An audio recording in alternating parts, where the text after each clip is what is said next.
देवाच्या वतीने मनुष्याला मदत करतो, जे त्रासलेले आहेत, जे चेपलेले आहेत, जे ठेचलेले आहेत, जे लुटलेले आहेत, ज्यांना फटके मारलेले आहेत आणि त्यांना कुणी सहाय्य करण्यासाठी मदत करण्यासाठी तयार नाहीये.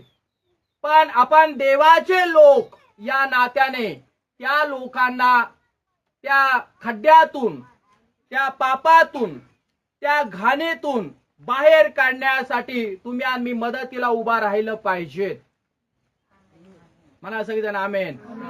आणि याच्यावरून मनुष्याला काय वाटतं की हे चांगलं झाड आहे. चांगल्या झाडाला बोला काय म्हटलं आहे? चांगल्या झाडाला म्हणा चांगलं फळ येतं. चर्च मध्ये किती चांगले झाड आहेत आज.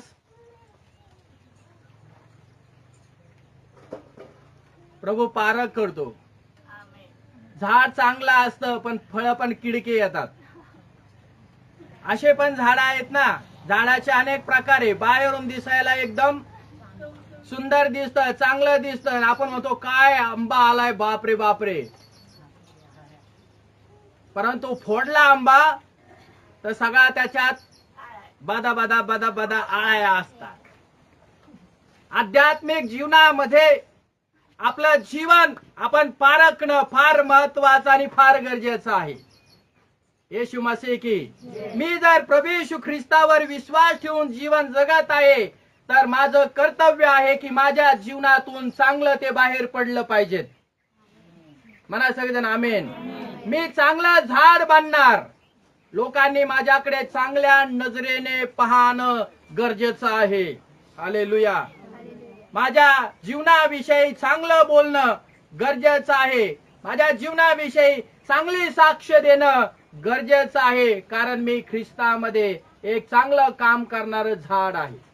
मग ते वाजवण्याचं असू द्या, सेवा कार्य करण्याचे असू द्या, किंवा देवाच्या सेवा कार्यासाठी आर्थिक मदत करण्याची असू द्या, दशांश देण्याचं ते झाड असू द्या, आज्ञा पालन करण्याचं झाड असू द्या, एकमेकांची सेवा कार्य करण्याचं ते झाड असू द्या.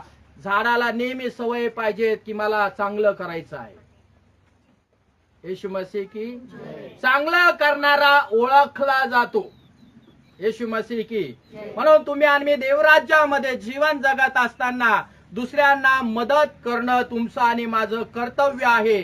आणि यावरून जगातले लोक तुम्हाला आणि मला ओळखतील की हे चांगलं काम करणारे लोक आहेत.